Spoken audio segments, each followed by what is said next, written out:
Morning, Market Chameleons. Thanks for joining us this morning. Morning, Dima. Good morning, Will. How are you? Awesome. Listen, before we get started, we have on the chat a request for a little chameleon trivia, D. So I'm asking everyone, who is the favorite silver bug of the Market Chameleons? The correct answer emailed me. I will send you a chameleon cup. So include your address with it. So favorite silver bug of the chameleon.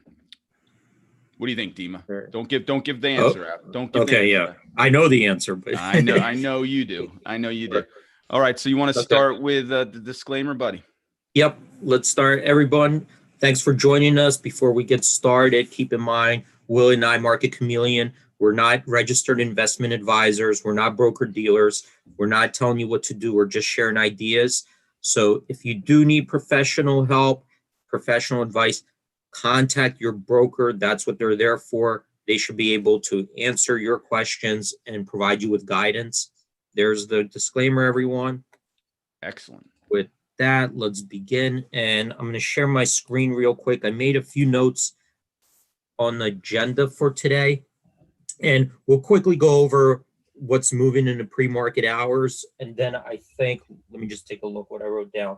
I wanted to mention an ETF that I thought was interesting. It doesn't trade that much. It's not liquid, so I don't like it from that perspective, but I just wanted to show you the concept, what's behind the ETF, and show you the performance of it. We'll take a look at earnings today. Obviously, we're like in the midst of earnings. We'll see what's coming up in the earnings, how the markets are lined up, and what they're anticipating. And let's take a look at that repeat option trade screener one more time. I have been getting some questions there. I know there's like a lot of interest in that. So I think we'll take a look at that as well and take a look what interesting stocks are popping up on that screener. So really quickly, this is the pre-market report, stocks that are moving and actively trading in the pre-market hours before the market opens. We have the most active stocks, the biggest percentage gainers, biggest percentage decliners. And first thing I want to do is take a look at what's going on in the higher market cap stocks. So let's filter out for stocks that are market cap $20 billion or more. I'm using this filter here. So we see here, 4 made the percentage gainers list, 120 on the percentage decliners. Obviously, this favors the bears prior to the market open, and that's why we're seeing that the market is indicating a much lower opening today. The ones that made the percentage gainers list, 3 of them look like they reported earnings. So we got here ADP, that's up 6.8%. Not too much volume, 14,000 shares trading hands. GE, that's up 5.6%. SNE up 4.8% in the pre-market hours, and BX Blackstone, that's up 1.2% in the pre-market hours. Let's just take a look. I'll take a look at one of them real quick. Let's see GE. They reported earnings, and this is where they closed. They closed $7.10, and I know they've been very weak. So on a down day like today, they're up. That's, I think, pretty good news. That means they probably had some pretty good news in the earnings front. So trading right now in a pre-market hours, $7.50. Pre-market VWAP, $7.49. So it's right there. We see the range in a pre-market, $6.95 to $7.62. But it's still probably trading closer to the 52-week low than I would say to the 52-week high so far. Since they reported earnings, let's take a look at how the stock behaved after reporting earnings historically. And this is the last 12 quarters. So we're looking at the last 12 quarters. What did GE tend to do after reporting earnings? So here, right now, we're pre-market right now, so it's indicating up 5.6%. That compares to historical average gap of 2.3%. So 67% of the time, the stock opened higher after reporting earnings. 33% of the time it was lower. The average move in either direction, up or down, is 4.4% compared to today's 5.6, so a little bit above that historical average. But we do see a high of 9.2, which was on right here on January 31st, 2019. After the open, this is how the stock tended to behave. From the open to the high of the day, the average move was 3.6%. From the open to the low of the day, the average move was 3.5%. So kind of even there. From the open to the close of the day, it tended to drift lower more often than higher. So we see 67% of the time it drifted lower from the open to the close. 33% of the time it was higher, for an average loss of negative 0.7%. Heading out of earnings, we see that it was pretty weak, the day after, 2 days, 3 days. So we see that it tended to be pretty weak heading out of the earnings. Of course, take a look at the news today. Maybe something's different. Maybe there's a turnaround there. So you always want to take all that into consideration. But this is how GE price return distribution around the earnings from a historical perspective. I'm going to close this really quickly. Well, if you don't have any questions on the pre-market, I wanted to cover other stuff here. So no questions, but I did want to congratulate you. I forgot to do it at the beginning. I saw your article in Benzinga, how to play a election cycle, was pretty. Yeah, I just put it up there. So if you guys want to read this, do you see that here? I just brought it up actually right before. So how to play market volatility into political events. So that's cool. That's right there, my article. Pop that into the chat for anyone who wants to look at that. Well worth a read. Also, I put Jake wrote a good piece. I don't know if you got to see it on Seek and Alpha. He was nice enough to email it to us yesterday. Yeah. I put that out on the chat as well.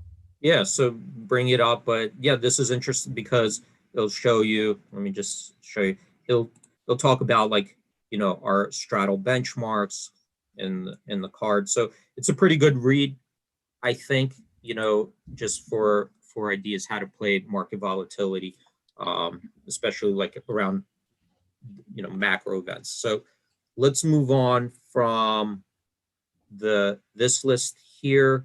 And what I wanted to cover was, I was looking at this ETF, and sometimes you get these interesting ETFs that don't trade a lot and not a lot of volume. It's not very popular, but and the idea behind it is that founder run companies tend to perform better than other companies. So if there are companies like Facebook, for example, where the original founder is still the head of the company and they're running it, those companies tend to do better than companies that are just run by CEOs that they're rotating around. So we're talking the big ones: Facebook, Amazon, Tesla.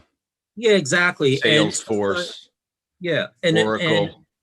Yeah, exactly. Like those types of companies, because the founder, the visionaries, they're more passionate about those companies. They're fighting for those companies much harder than and there could be very good CEOs too, but that's the idea, that they're the original visionaries. They're, of course, Tesla, Facebook, and then we had Steve Jobs when he was there for Apple. So there is an ETF there. It's very, I'm just going to show it to you, but I don't like to trade very illiquid ETFs. I don't like to trade things that have low volume unless I'm doing it from the side of a market maker or liquidity provider. And sometimes you get to buy these on the cheap when there's like a money panic. So if we see sell-offs or sometimes you get to buy them well below the net asset value. And then we're going to compare those to how the rest of the market did. And I'm going to show you the holdings, because you could just pick and choose maybe your favorite companies and create your own watch list from those holdings. So this ETF here, this is called BOSS, the BOSS ETF, right? Oh, I love that. Yeah, so here it is. This is the BOSS ETF. Now, I'm going to show you really quickly. Look, the trading stats, it's not good, right? It trades not even 1,000 shares a day. So keep that in mind. Don't rush in buying it. It's the concept here that I want to show you. And you could see here, look at the returns here. 3 years, 62% versus the rest of the market, 37%. Year to date, 29% versus the overall market, 6.4%. 1 year, 37%. The market, 14%. 6 months, same thing. Almost double what the market did. 3 months, up 10% versus the market 5. 1 month, 7.7 versus the market 2.9. Here we see in the last 2 weeks, things have been selling off, but you could see here in the last 2 weeks, this sold off 2.6% versus the rest of the market 3.4%. And one way, let's take a look at this ETF information. We'll take a look at the holdings in here. Now we got like a bunch of like about 93 of them, right? And let me sort it by market cap first, so we see names that we should be.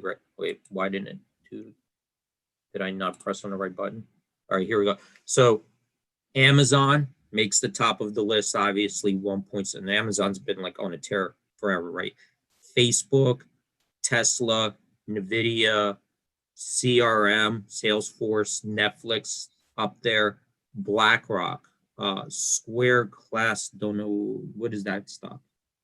That is a fintech company. It's the same founder as, it's Jack Dorsey, same really? founder as Twitter, yeah. Oh, wow, okay, that's interesting. So there you go. PLD, let's see what they do. That's a REIT, and of course, maybe you take out just a second, the some of the ones that you like, and creating a watch list out of other ideas, putting it together. So here's Twitter. Twitter's down here. We just mentioned Twilio. That's been also, like, here we go, like in the last 3 months, up 14%. But look at its performance in the last 6 months, up 173%. Dell. So Dell's up 55% in the last 6 months. That's the original owner. Workday, I know that's been we've been looking at that stock also. That's been making like the pre-market movers list a lot of times. Of course, and these are like different ideas if you're looking to create watch lists or and putting things together based on this type of criteria. Just wanted to show you this. Not saying to go rush out and buying this ETF, because obviously it's very illiquid. There you go. On average trades 900 shares per day, but you could see what's in there, right? The holdings, and the holdings are not bad, right? It's illiquid, but the holdings in that ETF are good quality companies, in my opinion. So just wanted to share that really quickly. Let's move on to, I'm just reading my notes. Let's move on to earnings, because we've got like 15 minutes left, and I wanted to go to that repeat option trade order. So unless you have any questions here, I'm moving on. Sounds good. And by the way, I might actually, what do you guys think? Should I add this to our screeners? Maybe what I'll do is, when you guys go to the screeners, and here, one of the filters is what's in the ETF. So you could filter, like, for example, like stocks in the S&P 500, right? So here, these are the holdings in the S&P 500.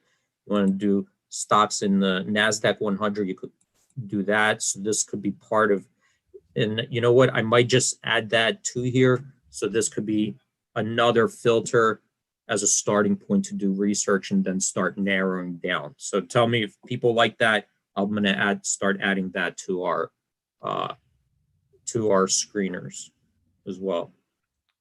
Well, we got 3 people, Mike, Gene, and Jen, all said yes. All right, sweet. So I'll make a note. We'll add that this way. You could use that as part of your screeners. Yeah. When you go to earnings, someone's asking about Amazon and Apple. Okay. So let's take a look at, should I just go straight to Amazon then? Sure. All right. So let's take a look at Amazon here. So Amazon, that's expected tomorrow after the market opens. Let's take a look at its history here. So here's what the Amazon visually, what this looks like from the perspective of an option straddle. So these bars here, that's what the option straddle is predicting the move in either direction in percentage terms, right? So if you're buying a call, buying a put, you want that stock to move. If you're selling it, you want it to move less than the cost of that straddle. So here on this bar, you see July 30th after the market closed, Amazon reported earnings. It was up 3.7%. On that day, the straddle was implying a move of 5.1%. So that's the green bar is the actual move. These bars were the implied on this date that I'm hovering over right now, April 30th. This shown that Amazon, after reporting earnings on the day, was down 7.6%. That's compared to the straddle prior to the move was implying a move of 5.5%. So that one exceeded the move. And here's historically, the straddles overestimated the move 58% of the time. On average, prior to earnings, the expected move was 4.9% in either direction, compared to the average of the moves of 4.8%. So really kind of even there. It's like neither, very, very close, right? So it's very close. I see this really one big outlier move over here, October 26th, where the predicted move was 3.9%, and it was up 13.2% on that day. So that was a very big outlier move on that day. Let me take a look at what the implied volatility tended to do. So this is looking from implied volatility in a 30-day maturity option. So when you're playing the Vega, you want to kind of go out a little bit further, where the Vega actually is much more meaningful. The front month straddle, that's the Vega's lower, it's more gamma, more theta, so it's more movement driven. The ones that further out options are more Vega driven. So we're looking at a 30-day constant to maturity option where people are playing the calendar spreads mostly. So here on a 30-day maturity option, on average, the implied volatility declined by 20% the day after earnings. So day prior to earnings, the average implied volatility was 34.5. Day after, the average implied volatility was 27.6. 5 days later, the average implied volatility was 26.7. Here we have right now, that's a 49.8, so way higher than this average. Let me just take a look real quick. And of course, we're kind of in a, we've also got the elections coming up. So this is going to cover earnings, this option, and elections. So here we go. And they're not, Amazon's actually, they're not getting called up to Congress, right? That's like Twitter, who's getting called up? Twitter, Facebook, Google. Yep. So here we go. So right now, 49.8, that's out of the last 12 quarters. That's the highest level we've seen in the last 12 quarters. It's been as low as 25.4, 49.8. That's this new high. This is the average. So we see how the historical high, 49.5, 44.8 day before, average 34.5. So we're right at that highest level from a historical perspective in that implied volatility. Keep in mind though, that's also that option 30 days out is going to cover the elections. And potentially we got like a stimulus package coming as well. What was the other symbol? It was Apple. All right, let's take a look at Apple. So here's Apple. This is Apple's history. And the one thing I see here in Apple is also, you see these bars, anticipated moves, and they're very volatile as well. Like, look how wavy they are. So you don't see them, you don't see them, as uniform as like the other ones where they're much closer together. These ones look like, sometimes they're much higher, sometimes lower. But even here, like look at this anticipation from October 30th, you know, the implied move was 4.9% versus actual 2.3. Then it came in 4.7%. The next earnings, it came in here 4.4%. It came in even more, 3.6%, and boom, it was up 10.5%. So you're going to get these. Look at that big monster move here. Historically, the options overestimated the move 58% of the time. It's kind of similar to Amazon.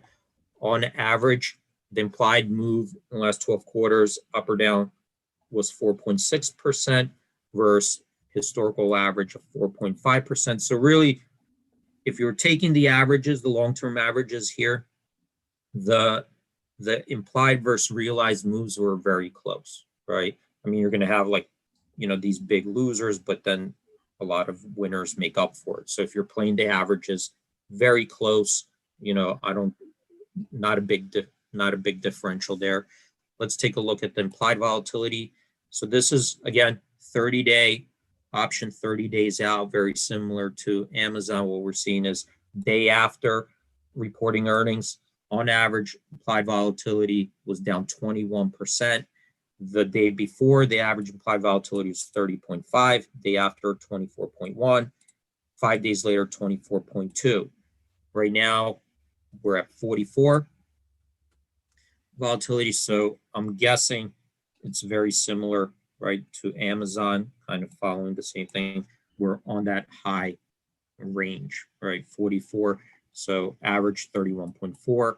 The high is, we're setting the high right now. In the last 12 quarters, low 24.2.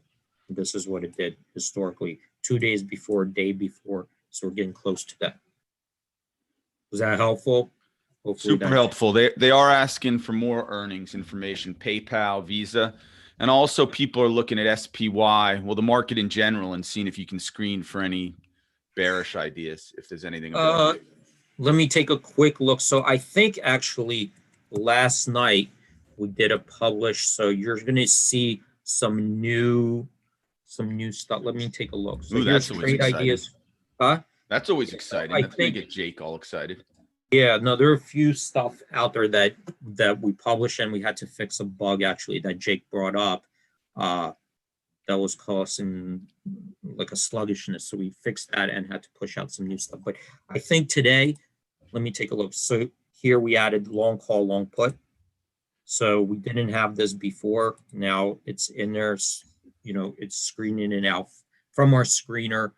It's looking at our presets and screening out things with theoretical edge from either long put or long call. Let's take a look from a perspective of a bear call spread. So here, bearish call spreads in SPY. If you're looking at, it's picking out here November 20th, it's looking at buying the 354 call, selling the 351 call for $1 credit. We think it's worth 48 cents historically. So that's giving an edge of 26.6% with an 83% historical probability of success.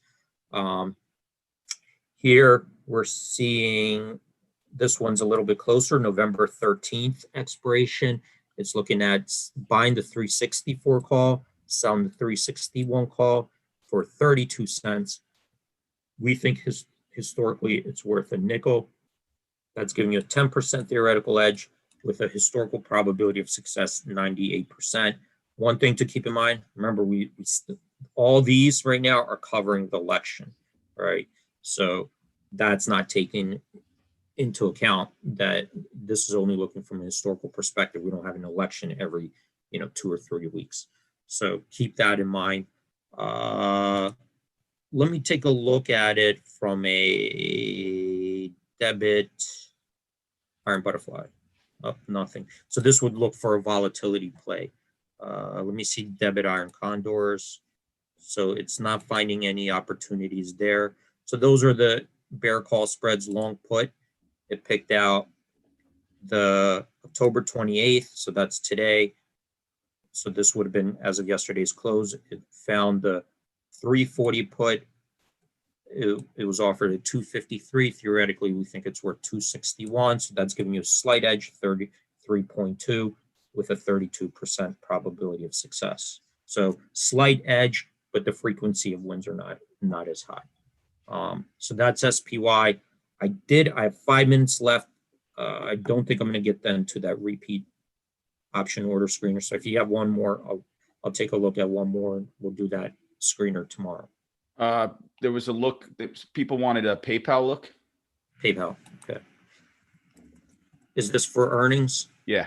All right. So November 2nd, PayPal. Let's take a look.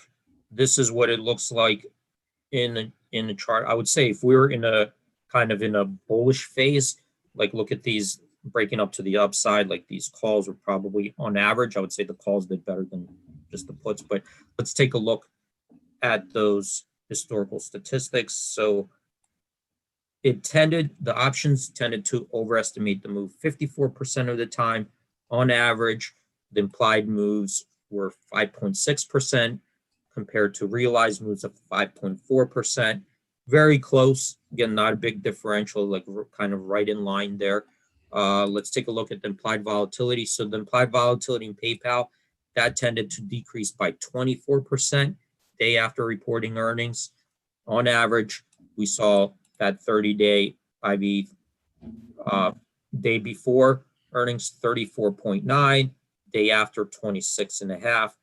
5 days later, interestingly enough, it even ticked up on average a little bit, 27.5. So maybe here that 24 the day after could have been a little bit overdone historically. And that's what you kind of look for, like, where did this hit the day after earnings? Sometimes if it's overdone, right? If it's overdone and it goes a little bit too low or not low enough, you could even play it the day after earnings, right? So you don't necessarily need to do the day before, day after earnings. Just pay attention. Did they oversell it because if you have a lot of sellers, those market makers could push it a lot lower than implied vol, or if you don't, sometimes those sellers come in slowly and you could end up, a little bit on the higher range. So that's PayPal. Really quickly, a scenario in PayPal. And one key thing to keep in mind right now you see 51. So implied volatility right now is definitely on the high end almost across the board. And that's because of what's happening in the overall market. So we got that other premium. Besides the earnings premium, we've got an additional premium built in there due to the market volatility. I guess, we're right up against the bell, Will. Yeah, no, great job, buddy. Listen, I haven't got the email yet. Silver bugs. I will, if I don't get an email by, I guess, 10 o'clock today, we'll call it a no-win, and we'll just announce it on tomorrow's show, who the biggest silver bug who's a chameleon is. Dima, thank you for all you new chameleons on the chat today. Remember to subscribe to our YouTube channel. You get alerted to all the new videos. Thanks for everyone for participating. D, particularly you, great show. Thanks so much, buddy. Thanks, everyone. Have a great trading day. Hope to see you guys tomorrow. Stay safe out there, everyone. Bye.